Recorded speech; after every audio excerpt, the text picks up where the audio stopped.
This is Megatron. This is the glorious Megatron. And this episode of the Beast Unleashed podcast features Stephen C. Phillips, Mike Blanchard, and Michael Wilson.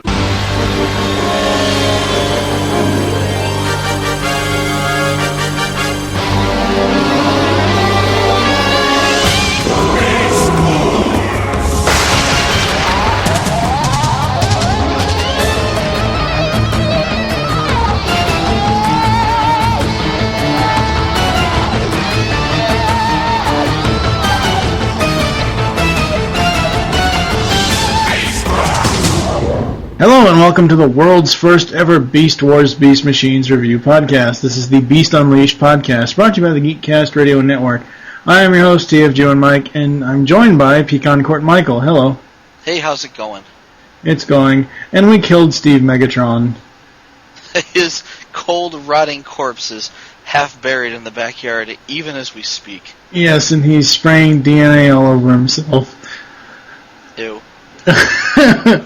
Today we will be covering 3 more episodes of Beast Wars Season 1. And before we get into the reviews or the general chat here, we got our first review on iTunes by one of the listeners, Godspeed. He writes, the title of the review is The First of Its Kind, a fun and lighthearted review of the 90s classic Beast Wars show. The geeks involved dig into the characters, toys, and history of this cult Transformers offering. Give it a try. So thank you, Godspeed, for that. Nice. Very, very much appreciated. Everybody should be leaving us iTunes reviews. It's the best way to help the show. What's been going on with you, Mr. Wilson? Not a whole lot. Did I mention that Aiden graduated from preschool? I read the blog post. Oh, okay, fantastic. I think. Didn't you write a blog post? I did. Yeah. Yeah, so he was recommended that he's at his age level for speech, so he's no longer going to speech therapy. Well, we'll have him checked out again when he's 5, but we've got a ways to go yet until then. So that's 2 years, yeah. Yeah. So right now he's just he's only taking his private preschool classes. Everything else he's done with. So he has gradumacated. He's gradumacated. That's funny. Is the vacuum getting tired yet? No, he's just stubborn as usual. No, I meant the vacuum from having the kid riding on it all the time. Oh, I thought you meant the vacuum rider. Well, that too.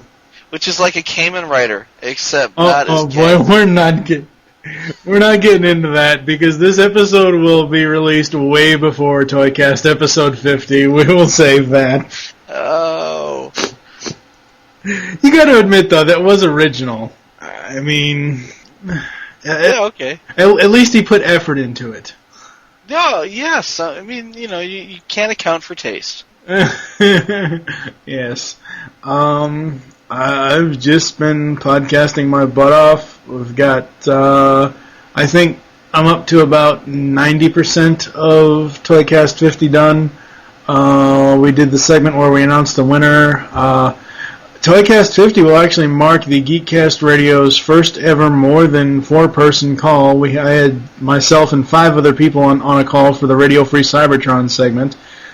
Surprisingly, it went very well. Not saying that's going to happen all the time in the future, but it's the 50th episode. I was trying to go for something a little bit bigger. Yeah. Well, we don't normally give away toys either. That's true, too. Didn't hurt. We normally give away Allspark almanacs. Yeah, that too. Yes. Let's see, what else have I been up to? I've actually been getting my podcasting hat very, very wet, because I'm going to have another geek show on... Your hat? Whatever. Your hat is wet? What is that a euphemism for exactly? Nothing. Get your dirty old man mind out of the freaking gutter. I got a wet hat over here. I would have said chops, but you would have taken that somewhere else, too. Wet choppers? Oh, God, see? See? This is just so wrong. Anyway, No, I just, through the magic of Twitter and Facebook and all that happy crap, which a lot of people don't like. Well, especially Twitter, a lot of people don't like it or don't understand it or don't really care. Well, just from what I've heard, not like a lot of people that use it, but a lot of people that don't use it, that have just heard rumors about it. I think it's pretty mainstream by now. I didn't realize there were people who didn't use Twitter. That's odd. Oh boy. So yeah, through that, I've made some more podcasting friends. I'm actually probably going to have them on an episode of Geekcast Radio. Probably Monday, I think. I don't know what the topic will be off the top of my head at this point, but the day this goes up, we'll be recording that episode of Geekcast Radio podcast. Let's see, just the usual stuff, Tooncast and M-Wire, and just planning for this 50th episode for Toycast. Other than that, not much else is really going on with me. Yeah, I think that. Yeah. Sounds like you're busy. No. I honestly, as much as I joke about, what the hell were Steve and I thinking running an entire network of podcasts, honestly, even though it does take time and effort for the most part, it's really not a lot of time. Especially with the fact that we've built up backlogs. Like Tooncast, I have that backlogged all the way up to episode 51, and we just released episode 44. So, yeah, and Toycast, that's backlogged up to episode 55, I think. Wow. Yeah. Well, hell, you were in 2 of them. A couple of them, yeah. Yeah. I think episode 53 is going to be our finest hour. Really? Was I in that one? Yes.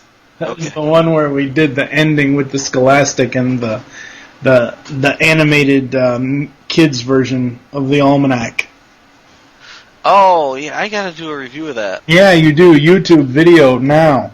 Yeah. Well, not right now, not as we're doing this. But not right this second. Yeah, now, like this weekend. Get it done. I will get around to it eventually. Yeah, just like you'll get around to opening all those damn toys you have stacked up in your office. One of these days. You keep telling yourself that, and you're going to end up, 60 years old saying, oh my god, I've had these toys for 30 years and I still haven't opened them. Exactly. They're pristine and mint in box. Hell, by that time they'll probably be worth actual money. They might be, never know. Who wants these 30-year-old movie toys? Oh, me. I'll take that. They'll be on Transformers 44 by then. Exactly. Generation 41. It's like, man, I feel really old. I thought thought it was bad when Generation 40 came along, and where's my Viagra? Yeah, watch out for the year 2015. We're going to run into some issues there. That's when the Chupacabra attack. Alright, so we are going to get into some episodes today. DNA sequencers online. The activation sequence has already begun. I must work fast.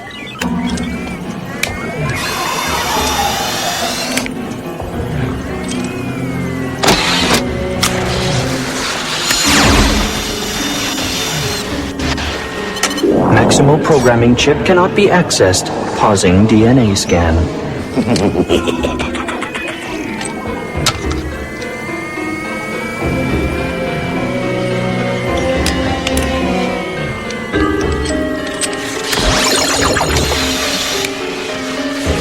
New programming accepted. Scanning for compatible life forms. Now, all I have to do is... Compatible life form found. Beginning replication. No! What's wrong? My intent was to create another of our kind, but the pod's computer has already selected a form. Can't you stop it? No! But whatever it is, it will be a Predacon.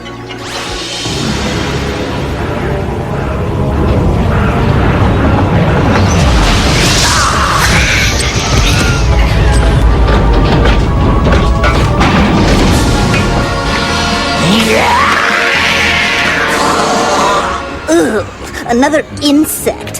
How depressing. Are you sure it's a Predacon? I am Tarantulas, your creator. Identify yourself. Spiders! Dare invade the colony! Inferno! Terrorize!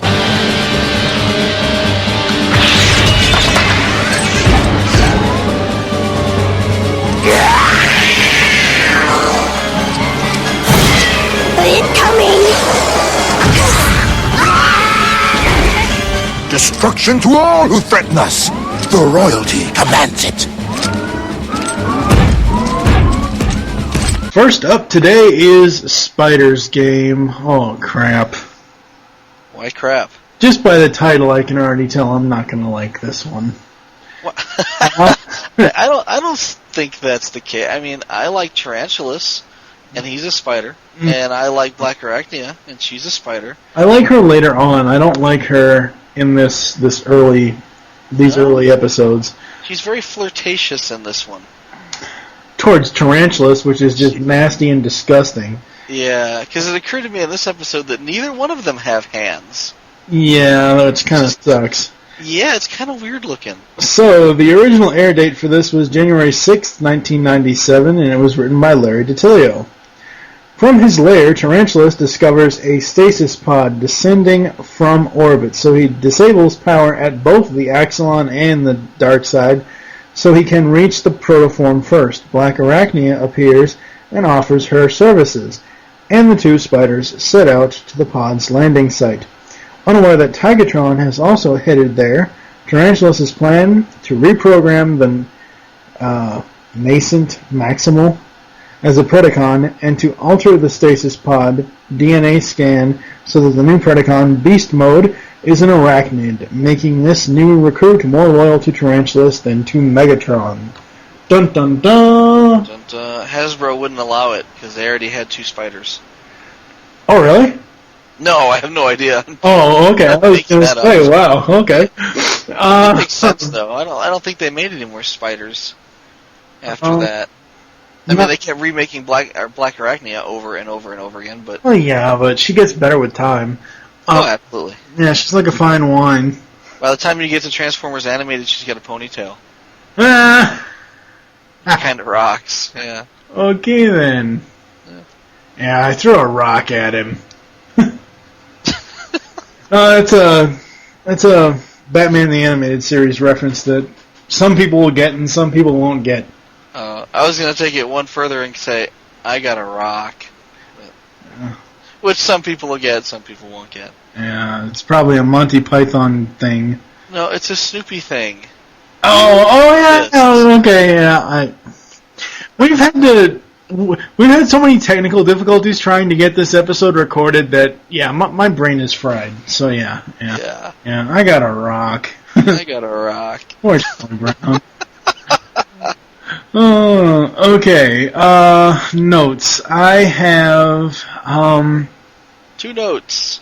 No, I actually have more than that. I actually have almost a full page, but it's done up between a half page and the top page of the next page, if that makes any sense.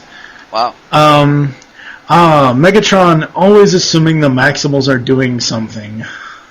Explain that. What do you mean? That was when the power went out. He said those Maximals must be making a sneak attack. Yeah. Well, I mean, he wouldn't expect Tarantulas right offhand, and neither. Well, I would say neither would the Maximals, but. Well, the Maximals wouldn't. Megatron should. Megatron. Yeah. Another moment where neither Transformer says terrorize before transforming. This is in relation to Tarantulas and Blackarachnia when they transform into spider mode after leaving, or as they're leaving his lair. Okay. Yes. I mean, it's just a little nitpick, but it's like, holy crap. Ever since we started this show, everyone, for the most part, and I'm sure the Maximals have done this too, I just haven't noticed it yet, but everyone has said terrorize or maximize before transforming. Right. It's just one of those things. It's kind of like an activation code. It is an activation code. I mean, they even call it an activation code in Beast Wars Part 1 or Part 2, where Dinobot says, I've already changed my activation code. Right. Waspinator Splat Alert. Ooh, I love these. Airazor shoots his wings off. Clips his wings. I like how his eyes bug out, no pun intended. Do they? Yeah. Oh, okay. See, now, I noticed the slapstick with Tigertron, where Waspinator shoots him right in the sack, and he goes flying. Yeah. And when he hits the ground, he kind of looks up, and he's got tweet, tweet, tweet, tweet. Yeah. I could do without that, to be honest. I thought that was kind of lame. But, it might be pre-programmed into their skull that, whenever they get knocked unconscious, they get a time that sounds like birdies. Yeah. Which would be lame, too. But I don't know if you recall my comment 2 weeks ago about Airazor's eye scanner thing mode, her iris moving around in her eye. Yeah. Well, this time around we have her sonic scan eye. It's much less creepy than the one 2 weeks ago. It's so less creepy that I didn't even notice. Exactly. See, I pick up on all the little things for the most part. Airazor is awesomely badass against Waspinator, but she gets blindsided by Blackarachnia. Bad form.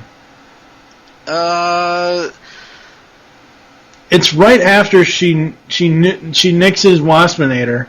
Yeah. No, Waspinator shoots a missile at her, and she just kind of like backhands it. And the next thing you know, Blackarachnia comes out of nowhere from behind, and she gets... Basically, my point is, Airazor is meant to look super badass, like she can handle whatever. And here comes this spider up behind her. Along up behind her. Along up behind her came this spider. Oh, that doesn't rhyme at all. Holy crap, I need to stop with the whole trying to be that crappy wheelie piece of shit Jeep. Alright, Inferno's first appearance. What was that? Let's see. Why is Inferno crazy? Because he's an ant and he's obsessed with the colony. Yeah, but why? Is it because he's an ant? Yes. Okay. All ants are crazy? Is that what we're saying? No. I just didn't quite get it. I'm like, okay, now they reprogrammed him to be a Predacon, but now he's insane. Well, it works later on. For the most part, his insanity works. For the comedy relief part.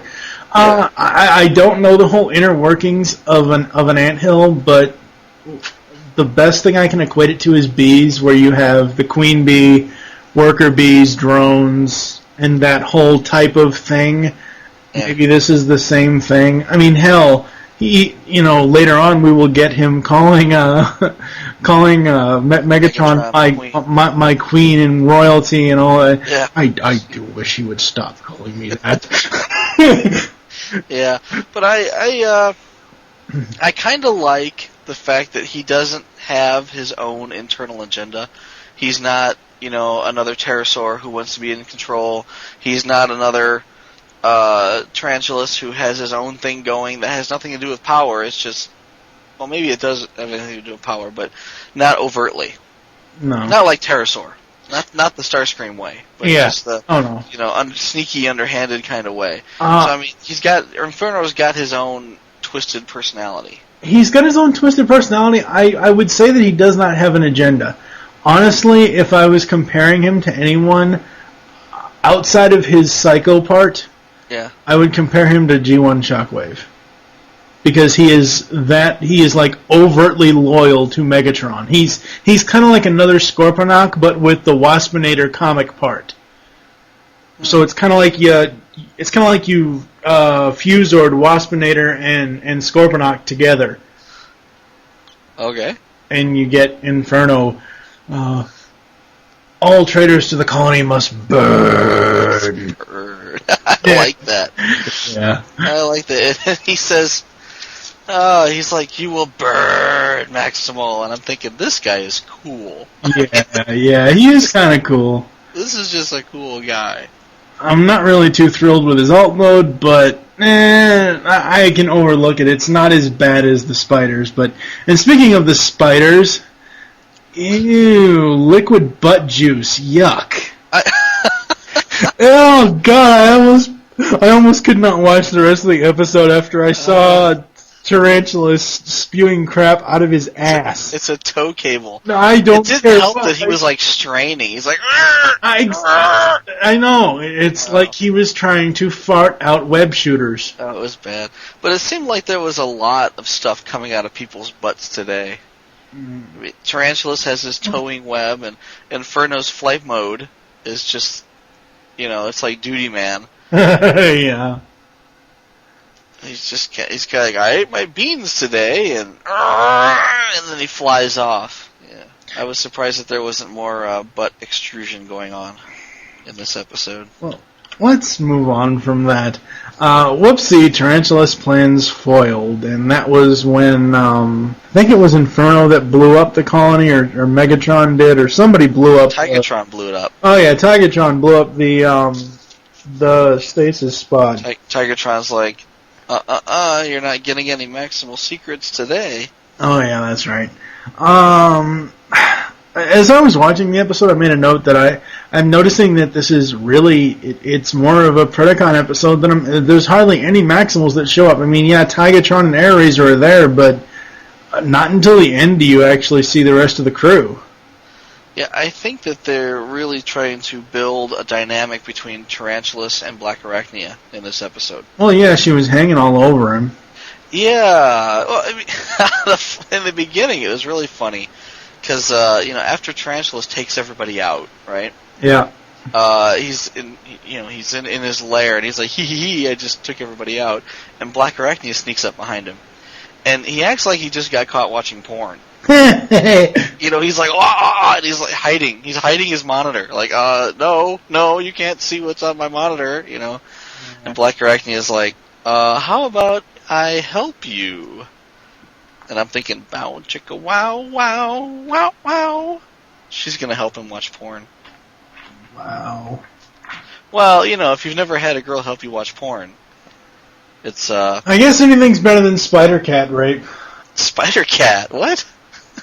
Spider Cat rape. Oh, Spider, yeah. Maybe he was... No, just no. Don't even.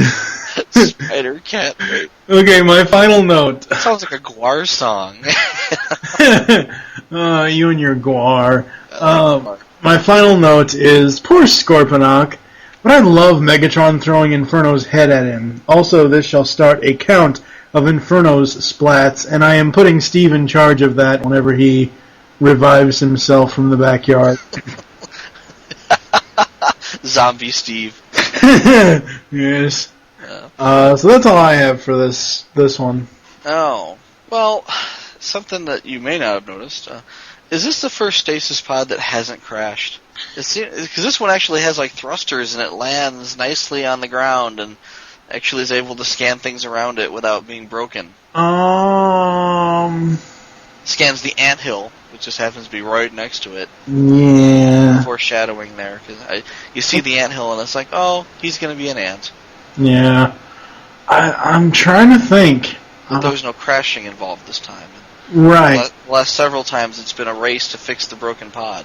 Right. Find the pod before stasis lock or something. The only way I could argue it would be that when the ship crashed, the Axelon crashed in Beast Wars, the Beast Wars two-parter, they didn't, they kind of like fell open, the stasis pod. So I'm assuming that the original 5 or 6 or however many there are, or 4 or whatever, yeah. I'm assuming that their stasis pods remain intact. But I don't actually know. I believe you're right. This is the first one that we've actually seen land successfully. Yeah. Up to this point, I thought they were just supposed to crash. Yeah. I didn't realize they had their own propulsion and stuff. Yeah. I did like, however, though, you mentioned the anthill. Yeah. I like how Tarantulas has caught another spider and put it in almost like a bird cage. Well, no, it wasn't a bird cage. It was almost like a kind of like one of those glass jars that you would see a porcelain figurine in. Yeah. Like a ballerina thing, and he goes to put it up on the thing, and I'm thinking about this as I'm watching it. I'm like, wait, you should have done that fucking before you even started the before you started taking the damn chip out of the thing. He goes to put it up. Life form has been found. No! You moke. I'm wondering where he pulled it from. I don't want to know. I really don't want to know. That's why the towing web was all stuck up in there. Yeah, stop it. Stop. You know, everyone was a much better shot in this episode. Yeah, a lot of more character development outside of the main Maximal team because, like I said, you don't see them until the end. Yeah. This is mainly a Predacon / Tigatron - Air Razor episode because you very rarely see Primal and the rest of them until the very end. Yeah. I was really surprised too because Primal actually had one line. Rhinox got a cameo. He just kind of stood there. He didn't actually say anything. Yeah. Unfortunate. I take that character. Not sure. One of the episodes today that we will be discussing, I don't know if it's this one or any of the other two, but I believe it was said that it was the only episode in Beast Wars on the wiki that said that one of these episodes, I don't remember which one, was the only episode where Scott McNeil only voiced one character, which was Waspinator for the most part. But oh, that's right. No Dinobot this time. Yeah. Yeah, because Dinobot shows up in the next two episodes, yeah. You have any other notes? Well, I noticed this was at least the second time that Tigatron's had his ass handed to him. Oh, yeah. In recent memory. But he had a really nice damage model this time around. And I know I point this out every time somebody gets blown up really good. But, you know, after they catch him at the second time and just, you know, put the smackdown on him, he just looked really, really tore up. I thought it was cool. Yeah. And he actually alluded to the fact that he might have almost died. Because he said, oh, well, Air Razor saved you. And he says, well, that's another of my 9 lives I owe her. Yeah. It's like, well, no, oh, that's what I was thinking. He got his ass handed to him twice in this episode. So it wasn't just, you know, twice recently. It was twice in one episode that he gets beat up. Yeah. I don't know. I like Tigatron's robot mode. Yeah. But I don't know. I'm just not a fan of him really. I don't know. It's just it's not really anything that I don't. I mean, I can't really pinpoint what I don't like about him, but I just I'm rooting for Cheetor. Hell with Tigatron. Give two completely different characters though. Oh, true. I was gonna say, give me Hot Cheeto Rod. Hot Cheeto. Well, Hot Cheeto Rod. No, not Hot Cheeto Rod. Hot Cheetor Rod. Hot Cheeto. Cheetor Rod. Yeah, Cheetor Rod. He's the cheesiest. Oh Christ, we are not going into Cheetos commercials, please. You know the molesting cheetah here. You know what's really creepy is the Cheetos commercials they've had lately have had this like animatronic looking, almost Ray Harryhausen-esque Chester cheetah, who's about 2 foot tall and kind of standing next to people and interacting with them, and it's really creeping me out. See, I haven't even seen a Cheetos commercial in forever, so... Oh god, is it creepy, yeah. Yeah. Anyway, digressing, so Tigatron gets a nice damage model, and the Axelon gets a snow model. Yeah, I did notice that. That was kind of awesome. That was cool. I was like, you know, they're really pulling all the stops here. I think because they didn't have as many characters this time around, they were able to add some new models that we haven't actually seen before, which I thought was kind of cool. Yeah, it was kind of cool, I think. Of course, after that one scene where we see the snow model, it immediately goes back to the normal landscape, though, I think. Oh, did it? I thought it did. I don't know. I'd have to go back. After that, I think they actually went inside the ship, which was normal. Right. No, but there was no snow inside the ship. I could have sworn, as the episode closed, I thought they shot out of the ship. I thought the camera went out of the ship as it closed, but I don't know. One of the things I'm noticing, I don't know if it was this episode or if it's any of the ones we're going to talk about today, they sometimes when they do a comedic ending, they will use like the Looney Tunes close with the circle. Okay. Like, say you have a scene with Optimus, Cheetor, Rhinox, and Rat Trap. Yeah. And say they're saying a joke about Dinobot. And they all have a chuckle in the... And they all have a chuckle, and as the fade out goes in, as the fade out happens, it fades out into a circle, and it kind of goes bloop, and the circle closes, and then it goes to the credits. So that kind of reminds me of Looney Tunes a little bit. I didn't even notice that. Oh, I'll have to. Yeah. I'll have to get this particular fade out. Yeah. Yeah. I liked the Blackarachnia flirtiness at the end, where she's like, "We should have worked together, lunatic." Blackarachnia goes, "Bitch." No. You got it all wrong. It's she calls him a lunatic and he calls her a witch. He wanted to say bitch though. Probably, but it was. Yeah, that's the way I heard it. Yeah, well, you're a dirty old man, so. Well, yeah. He could have been a little more elaborate. That's not really dirty. True. Any other notes on this one? No, I think that about covers it. I mean, it was a good episode. All right. I like to see Tarantulas, being schemy. Any episode that doesn't have Tarantulas is my favorite episode. You just got a thing against spiders. Damn right. Alright, we are going to move on. Hear me, fellow Maximals. I know you are frightened, but I can help. Access Maximal Core Consciousness. Passcode, Tigatron. Passcode accept. Silence!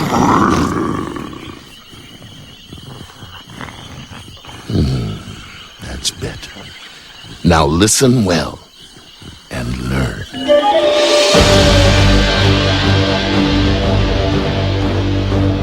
Oh, come on. You can't tell me old Megs would have forgotten a booby trap.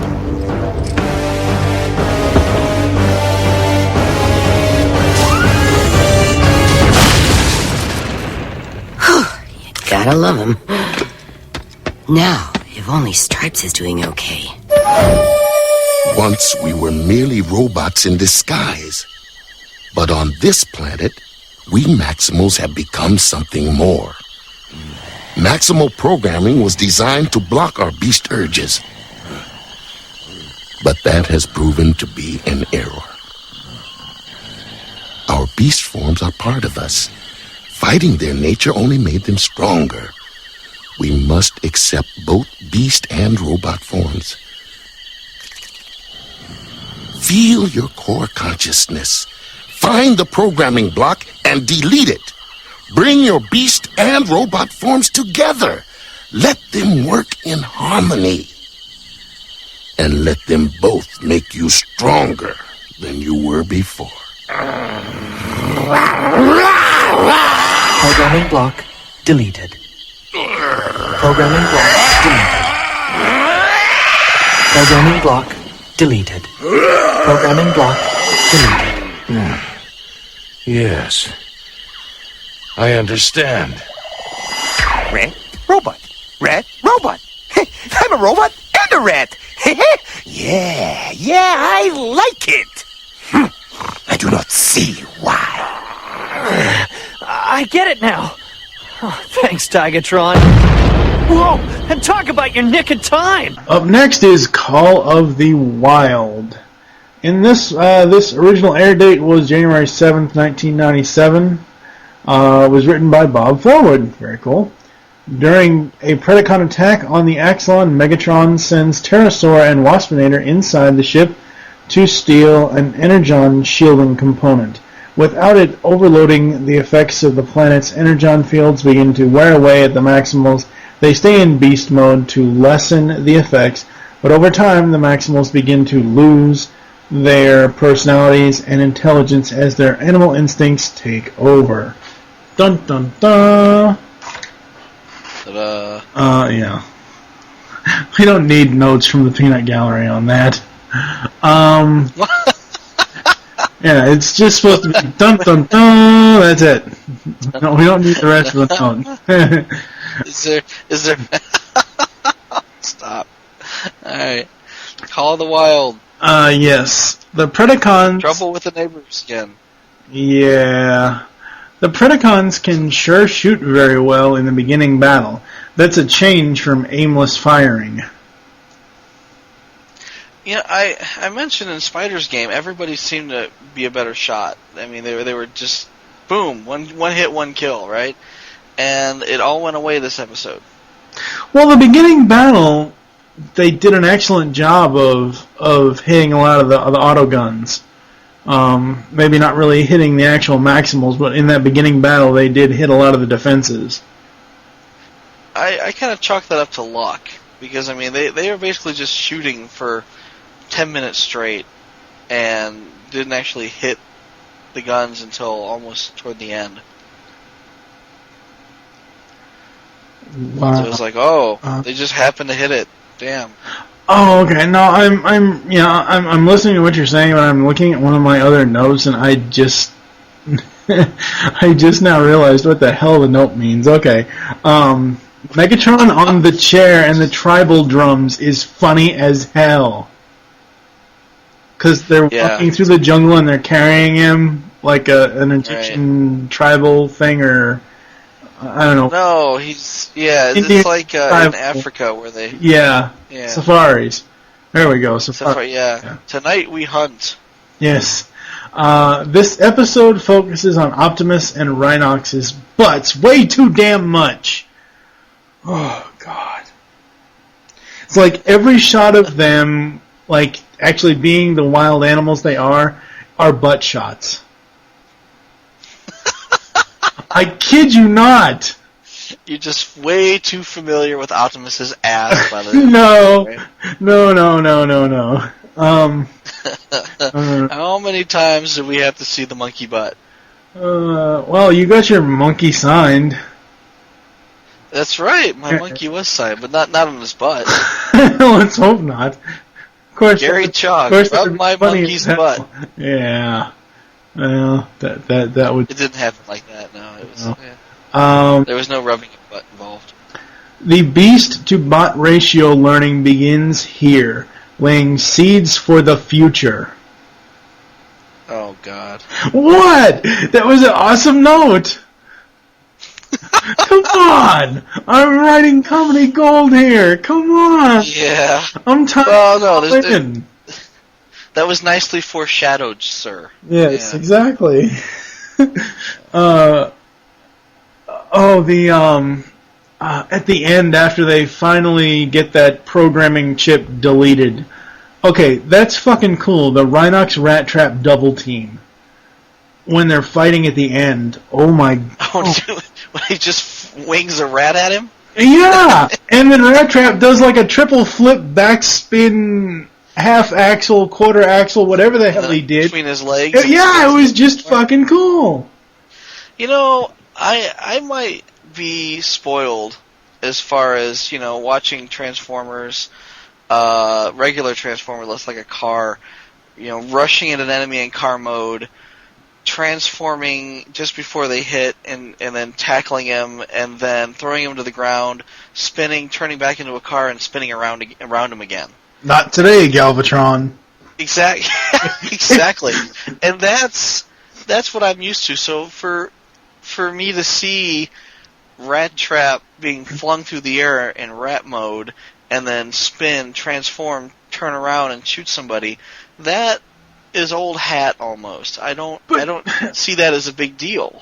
See, but here it's like, haha, look what we can do. Well, exactly. See, to me, it plays into what I was going to say Terracon or Taiga, Terrorsaur. I don't know. I was trying to make some weird combination between Terrorsaur and Tigatron.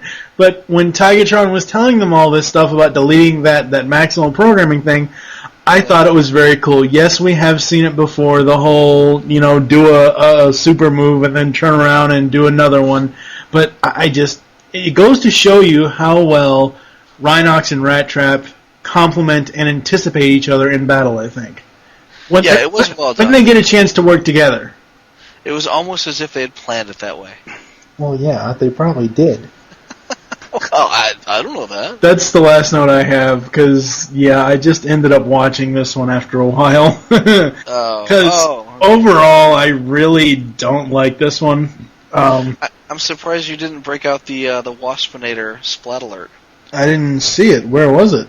He gets hit by a tree. Oh, yeah, that's right. Rhinox picks up a tree and whacks him with it. Well, at least... Oh, that's why I didn't notice that he didn't put Gatling gun up his butt. Oh, yeah. No, he didn't get the Gatling gun, but he got wood. Ew. Okay, we don't need wasp on wood. Wasp on wood. Knock, knock. Knock, knock on Waspy's back door. There's my wood. Alright.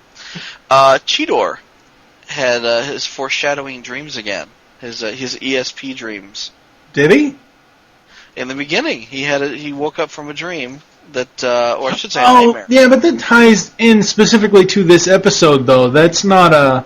Right, but it was something... It was kind of like when... what was the episode where he had to plug into Rhinox's core consciousness? That was the... where Rhinox shut him down. That was when they were going to save Air Razor. Yeah, so he had a dream there that was pertinent to the same episode. And here he is sleeping again, and he's having a dream pertinent to the same episode. It hasn't happened yet, but it did later on. Now that you bring that up, I love it when he wakes up and he runs into the control room. Okay, Philobots, I'm here. What do you need? Rat Trap's like, well, it would be good if you transformed. Oh yeah, Cheetor, maximize! You forgot to transform. I'm just kind of clueless. But then Dinobot comes over and just scoops him up by the scruff of the neck, and like a kitten, and just carries him off. I thought Dinobot looked a lot bigger than than Cheetor at that point. Well, they're not the same scale at all. Dinobot is bigger than a lot of them. I think Dinobot is the biggest out of those two, obviously, and then obviously Rhinox and Opposite in robot mode are bigger than he is, but I don't know. He looked about a third bigger than Cheetor there, but then when they were outside, he was about a head taller. Ah. Which seemed about right, but when Dinobot come along and just scooped him up like that, I thought, wow, he's looking kind of small. What happened there? Yeah, I'm not really sure.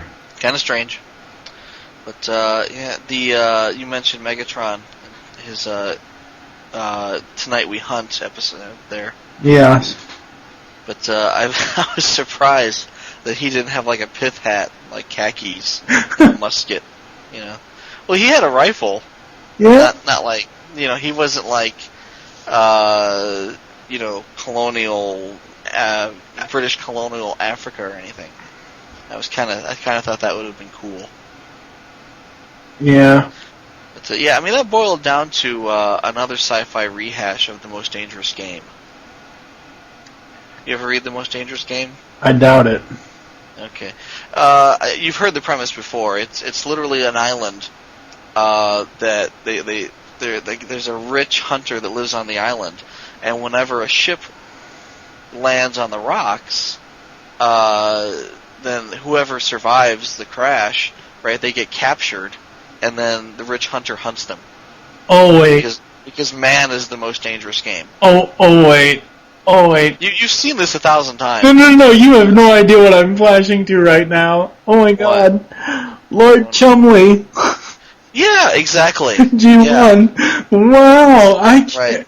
That was the most dangerous, or a rehash of The Most Dangerous Game.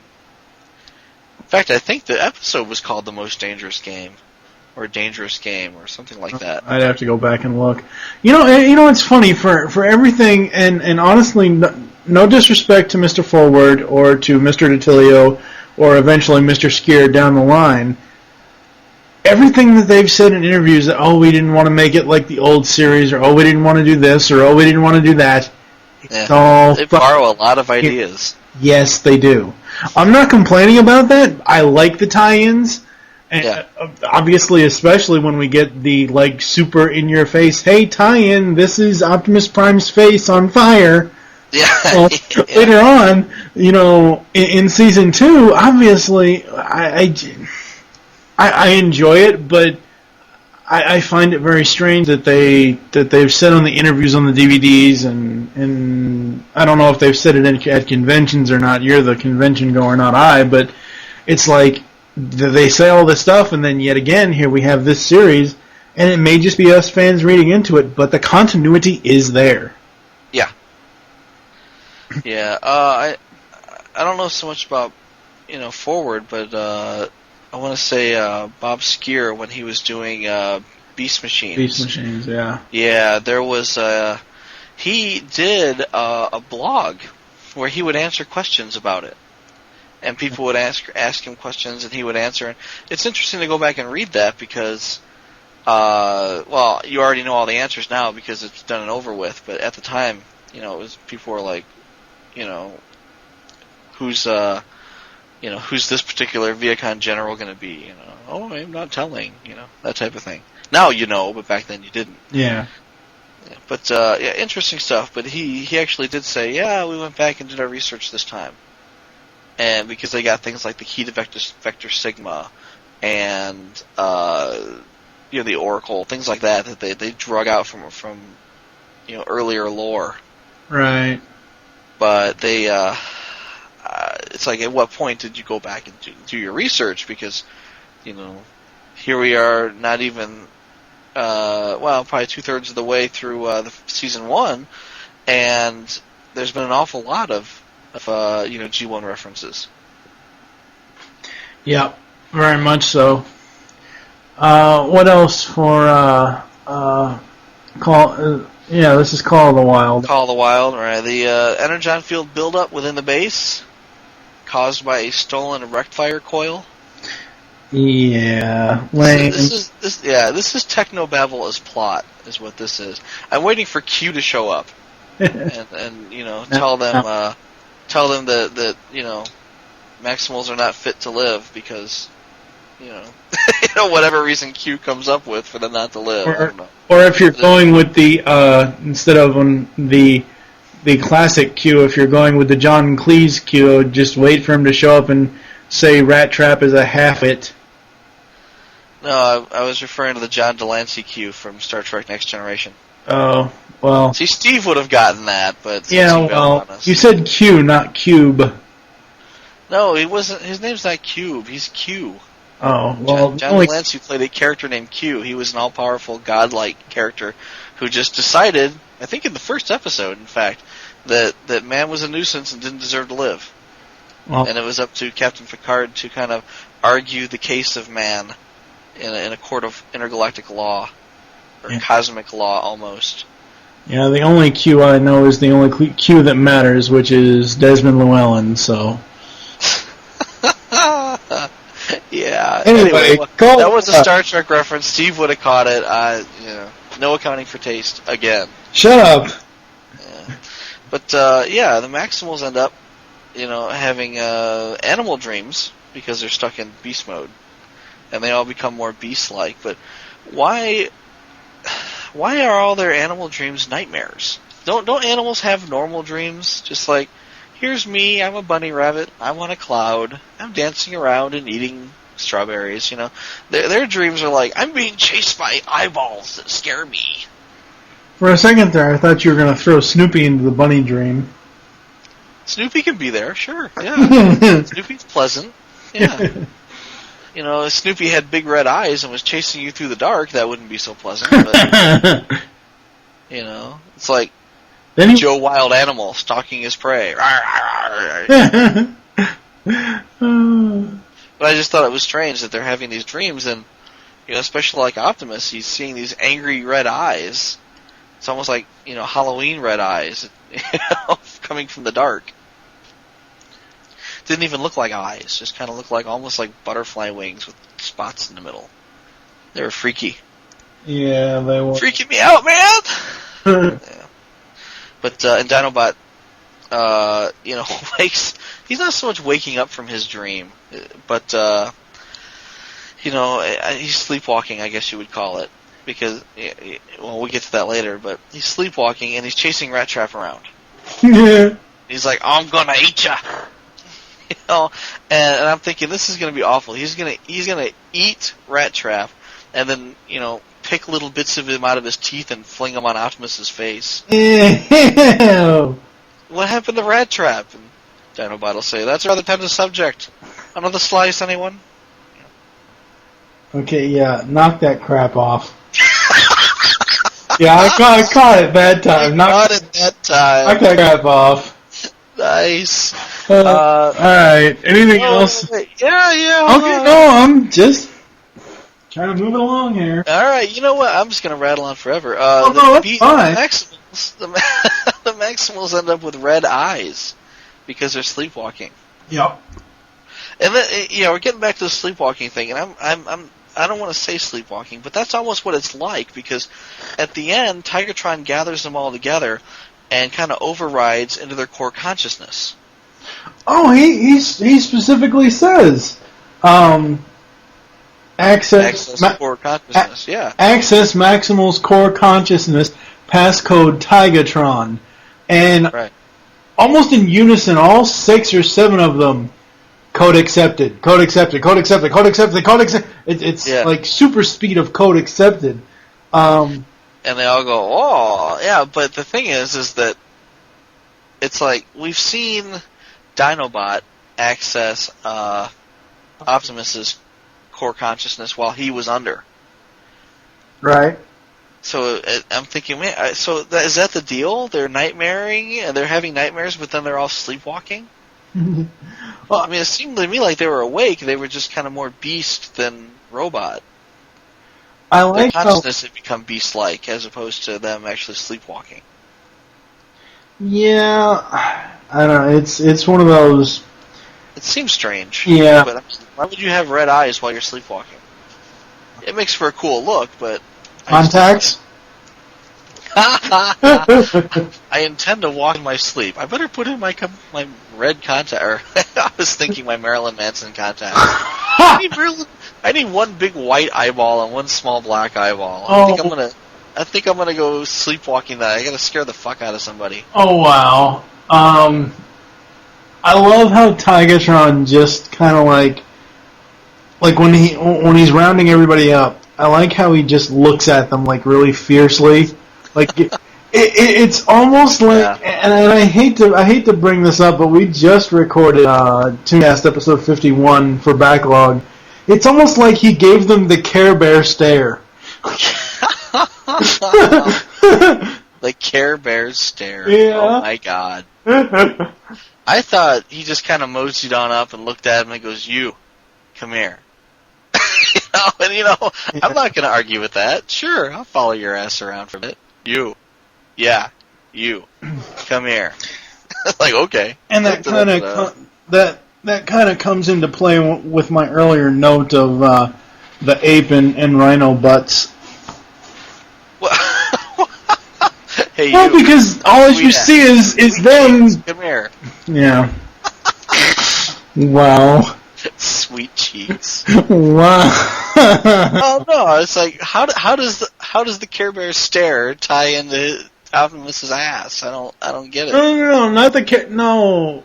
When he was rounding them up, every shot that you saw of the group, Tigatron was in front. Optimus and Rhinox were heading up the rear with their giant asses right in the camera frame. Has nothing to do with the Care Bear stare. Okay, good. Yeah, I was. No. All this talk of ass is confusing me. I'm not sure what we're getting at here. Did you choose a quote of the episode? Because I got one. Don't even remember. Go ahead. Oh yeah, Pterosaur. He says, "Hunting from the air with automatic weapons? Now that's a sport." Oh yeah, okay. I thought that was. In fact, I thought maybe that came from somewhere else. Maybe he was quoting from somewhere, because they do that from time to time. Yeah. And I Googled it, and there are like hundreds of responses, but they're all pterosaur quotes. People love this quote. People put it in their bylines. People put it in their, their blogs, and it just pops up all over the place. I thought that was funny. Yeah. But no, as far as I can tell, it doesn't actually come from anywhere. It only comes from pterosaur. But it was a funny line. Yeah, it was. Yeah, I figured if it actually came from somewhere, I would have noticed it in the TF Wiki, but yeah, they didn't mention it either. But it sounds familiar. Just not sure where. It probably goes to some old hunting game from some TV show or something. Not the exact quote, but like hunting in the early morning dawn, this is a sport, or hunting for... It all goes back to that whole thing of the ultimate game, which is hunting for humans or hunting for giant Optimus heads. Exactly, the most dangerous game. I am Lord Chumbly. I want his head. On my wall. Yeah. Off with his head. I have no idea why. I just want his head on my wall. Okay.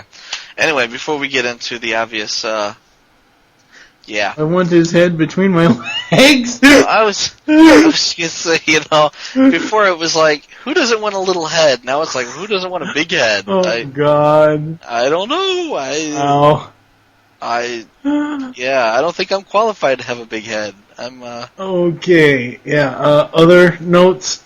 Aside from my big head? No, I think that's about it. Okay, so we're gonna move on.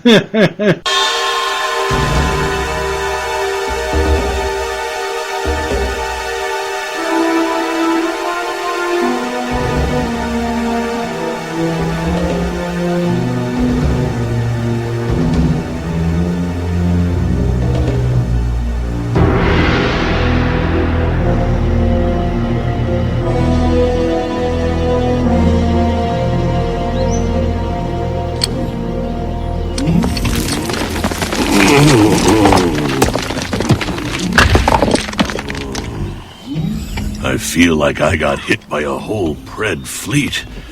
Diagnostic. The explosion must have knocked out my internal systems. Including my optic sensors. I'm blind. My eyes! My eyes! Dinobot? Rhinox? Where are you, buddy? It's darker than the Inferno out here.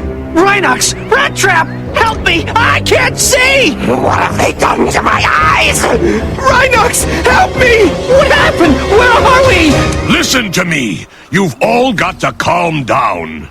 Calm down? We can see!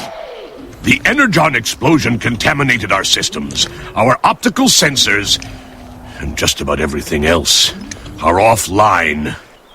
So what do we do? We've got to transform. It'll slow down the contamination and possibly regenerate our systems. Beast mode.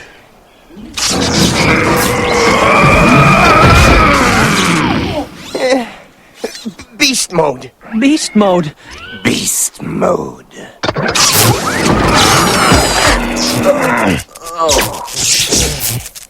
Oh, Slig! That was weird. And I still can't see. Me neither. I'll tear Scorponok's processor after this, and Waspinator's too. It's worse than I thought. Our only chance is to make it back to the base. Are you insane? How can we get to the base when we can't see? There's more than one way to see, Dinobot. Besides, we don't have a choice. If we don't reach an R chamber in about 60 cycles, the contamination will put our sparks out. For good. And finally up today is the throwaway episode, Dark Voyage. Original air date was January 27th, 1997. It was written by Samuel Warren Joseph. Don't know who the hell that is, but... He's probably blind. Oh, God, I hope not. Yeah, because you're making fun of him now. Well, I'm legally Do you find blind. handicapped very often? Is that like a recurring theme with you? Or? Well, all right. Well, as far as the handicap go, I am one of them. I have a mild case of cerebral palsy, and this isn't news to anybody. I've mentioned this in my podcasting career before. I have a mild case of cerebral palsy. I am termed legally blind by the government, the state, whatever. Really? Without correction, I have 2200 vision. With correction, with glasses, I have 20/60 vision. Wow. I can see stuff up close, but I cannot see stuff in a distance. Like, all right, say I thought I had bad eyesight, to be honest. Say you stop. Well, I have, along with the cerebral palsy, my condition with my eyes is called optic atrophy with nystagmatism. And optic atrophy is nerve damage to the eyes, to the optic nerve. Yeah. Which they don't have a surgery for. No, you can't fix that. So, all right, say I'm sitting here in my apartment, and there's a stop sign out by the trash can.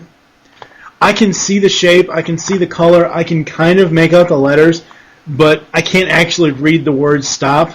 I mean, I know, I'm not colorblind, I know the difference between colors. Right. And all that, but it's just it's a stop sign. It's just the text you have trouble reading it. It's the distance thing. Oh. So anyway, finally up today is Dark Voyage, which I already mentioned the title of it. Rat Trap, Cheetor, Dinobot, and Rhinox investigate a huge store of energon, but come under attack by Waspinator and Scorponok. When the energon is destroyed in the firefight, the Maximals take heavy damage from the resulting explosion, low on power, self-repair systems down, and worst of all, sightless, the beleaguered and blind Maximals must somehow make it back to base. Dun dun dun. And of course, I was gonna say, of course, my first note, but that's actually my second note.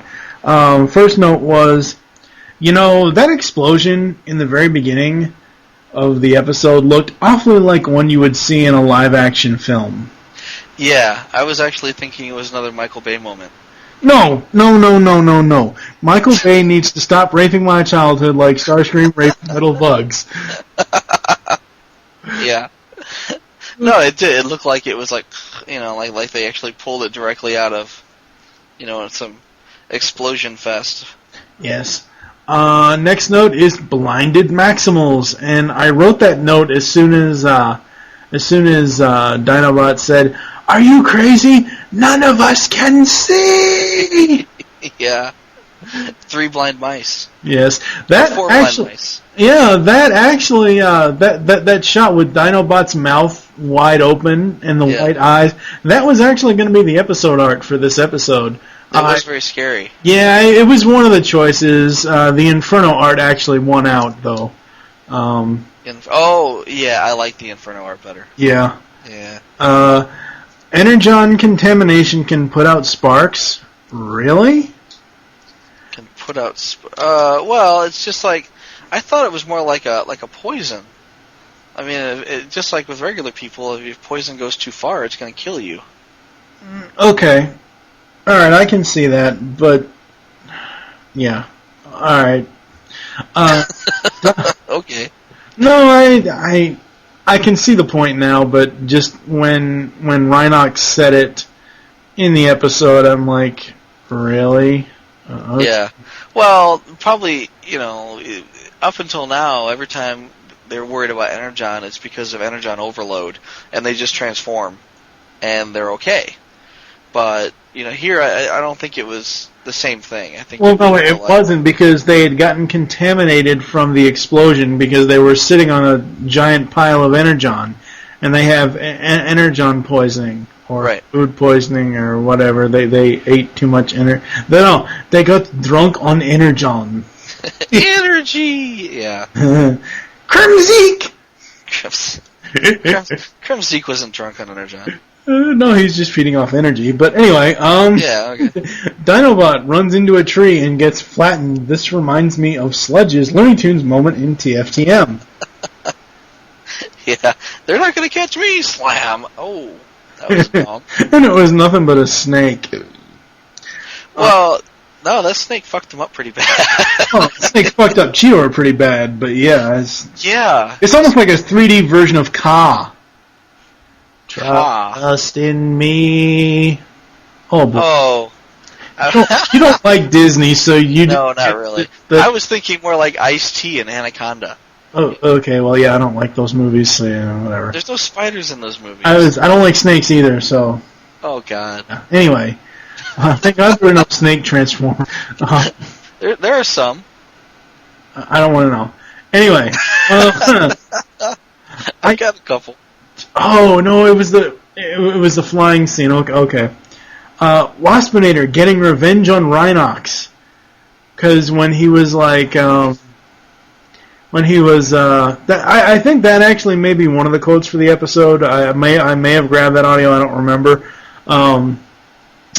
But when he was flying, when they were on the bridge, close to the end of the episode, on the bridge, getting ready to cross, he's like, "Ooh, I see Maximals. There's something wrong. They can't see." Yeah. So my note, pushing the barrel at that point. Yeah, my note was Waspinator getting revenge on Rhinox for all those Gatling gun blasts. Oh yeah. 2 more here. It's palms up, everybody. It's Mystic Rhinox. Rhinox, the Zen master. Yes. And this has got to be the best splat for Waspinator. Waspinator splat alert. He went skipping across the water like the Rock. He did. Douche. I like that, and Pterosaur has a Team Rocket moment. No, shut up. We're not doing... Blasting off. No! Ding! Oh, but he didn't go ding, he hit the wall. Which was unfortunate, because I think I would have rather seen him go ding! I like that. I think every episode should have a Team Rocket moment. What else you got? That's it. Oh. When, this is what freaked me out there, is that, when they all fall in the water, I think it was Cheetor. No, I don't think it was Cheetor. But, yeah, it's like, what does it matter if they fall in the water? Because, do they need to breathe? I don't know. I know earlier when Cheetor was being constricted by Ka, he actually said, "I can't breathe," because he was being squished. Yeah. Couldn't much talk either. But, yeah, I just thought it was strange. It's like, well, they're robots. I could give Colette credit though for that voicing though, because that was pretty good voicing. I don't know what other stuff Ian James Corlett has done outside of Cheetor. I haven't looked at his IMDb recently, but I got to give the guy credit for doing that, because not a lot of people can pull that off.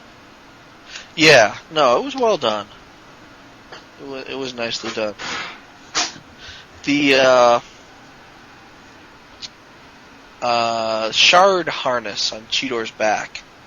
I thought that was that's the first time we've actually seen him with any type of apparatus on him in beast mode, which I thought was neat. But they're out there looking for Energon. It seems like every time the Maximals are out searching for Energon, they fall right into a trap.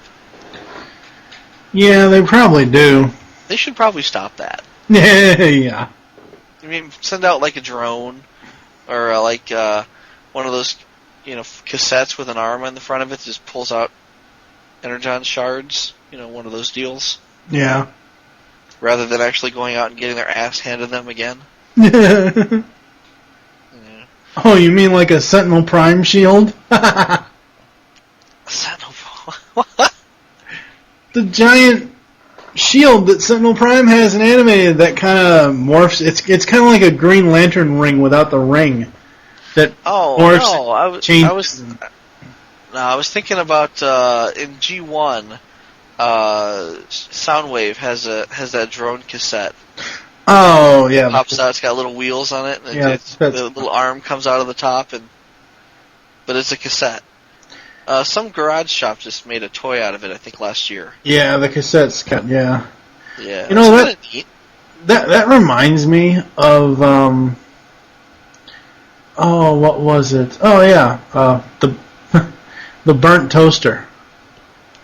The burnt toaster bot. That's what the cassette drone. Oh! Okay. Yeah. Ejector. Maybe. This episode, I think, really shows what a great leader Rhinox could be. Yeah. If he were interested in being a leader, which I don't really think he is, but if he was, I think he'd be able to lead fairly well. Of course, he would have to be in that mystic pose the entire time. Exactly. He'd have to be in like Lotus Rhinox. And he'd have to have the Chinese music accompanying him. Did you notice that? When he's in that pose? Yeah. Where he's like doing yoga. Yeah. It's a rhino doing yoga. It was very messed up. But no, he keeps it real. You know, he's like, oh, everyone else is freaking out going, oh my god, oh my god. He's like, hey, calm down. It's going to be alright. We'll figure it out. And he leads everybody back. Well, not all the way back, but pretty close to back. You know, yeah. It worked out. But, at the end, he's like, nope, I don't want to be leader. I'm just going to go smell some flowers. Yeah. He does that a lot. Yeah. Yeah. Yeah. But, I think it was a bit of a throwaway. There wasn't as much going on here. It's just no life or death decisions being made. Nothing really earth-shattering discovered. It was just... Yeah, no, it was one of those things where it's kind of like another self-discovery episode, much like Call of the Wild was, where they can use their other senses type of thing. I suppose. But, I mean, I think in Call of the Wild, toward the end, when they all discovered that they could be a robot and a beast at the same time, and they didn't have to be mutually exclusive. Right. And it may be the first time you'd seen Primal kind of like in robot mode beat his chest and roar, and that kind of showed, oh, he's a robot, but he's still a beast, and they can be the same at the same time. Whereas, and I think that shows itself later on. Mm-hmm. I think they're like, well, up to this point we've just been a robot, or we've just been a robot that looks like a beast, Whereas now we're saying, in any future writings, we can take advantage of our beast selves. Yeah. Whereas up until this point they didn't. So I mean, even that was expanding the writing a little bit. This episode, not so much. I mean, we prove we can smell.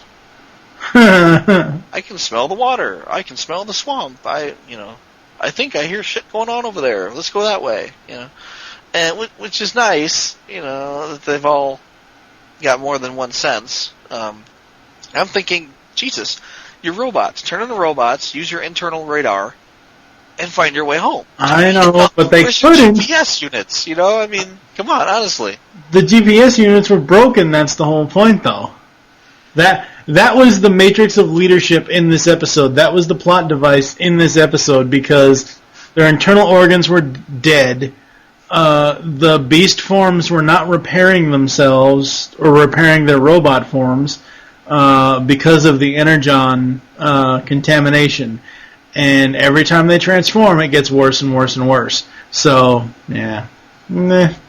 I suppose. This is probably one of the only episodes that I will say of the entire Beast Wars 3 seasons that does nothing for continuity, furthering the story of the Beast saga overall. Does nothing for continuity whatsoever. Well, I think there's more than just this one. Well, the bad ones are out there. I'm sure. Oh no, yeah. Well, I'm not saying there aren't, but I'm saying as far as this episode so far out of the ones we've covered, this one does the least as far as furthering the continuity of the show. Oh, okay. So, any more notes? Oddly enough, I have this notebook that I have all my notes from all the episodes in. And I was just looking through very quickly for the word throwaway.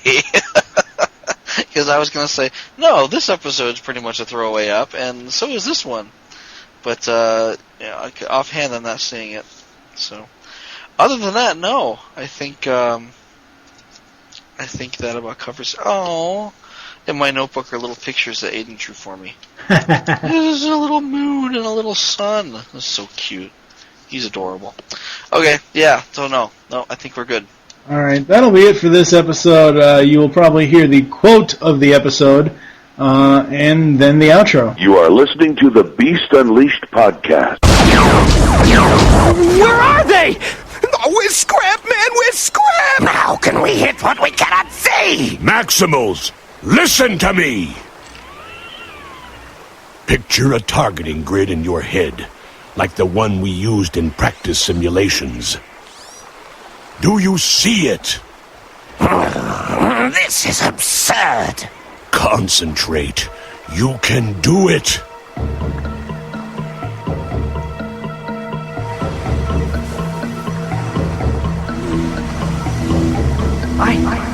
I can see it. Yeah, me too, but... They're coming in. Stand your ground and listen for my instructions.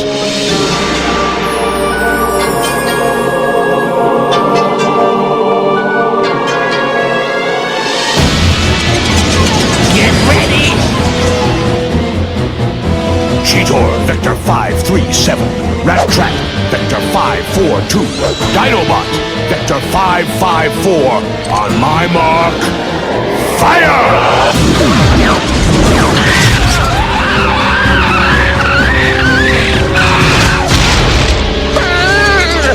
Not possible.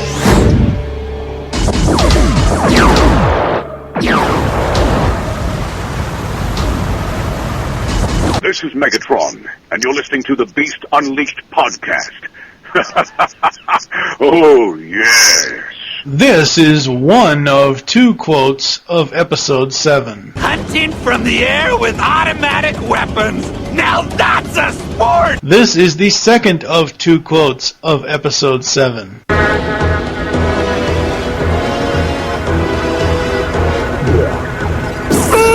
you are. Oh, something wrong with Maximals. Oh, they can't see. This will be easy. Like I said before, that's going to do it for us here on the Beast Unleashed podcast. I'm sure Steve will find some way to revive himself for Episode 8, seeing as how it's covering a couple of his favorite episodes. So thank you for joining us here on the Beast Unleashed podcast. Several ways to get in contact with us to leave feedback for the show. You can visit the website, geekcastradio.com, join the forums, PredaconEmpire.com/Nexus, leave the show's feedback in iTunes. Thank you again, Godspeed, for the review. More people need to leave us reviews, please. You can follow us on Twitter. Beast Unleashed is the show Twitter. Mine is TFG1Mike. What is your Twitter? Pecan Court Michael. You can become a fan of ours on Facebook. Search Geekcast Radio Network. You can call the voicemail line. Tell us the show you're leaving a message for and your name. The number is 502-526-5821. We hope you enjoyed this episode of the Beast Unleashed podcast. Join us next time. We'll be reviewing 3 more episodes from Beast Wars Season 1. Those being the supremely awesome episode Possession, the completely suck episodes of The Low Road and Law of the Jungle. For now, I am TFG1 Mike with Michael Wilson. Thank you for listening. Until next time.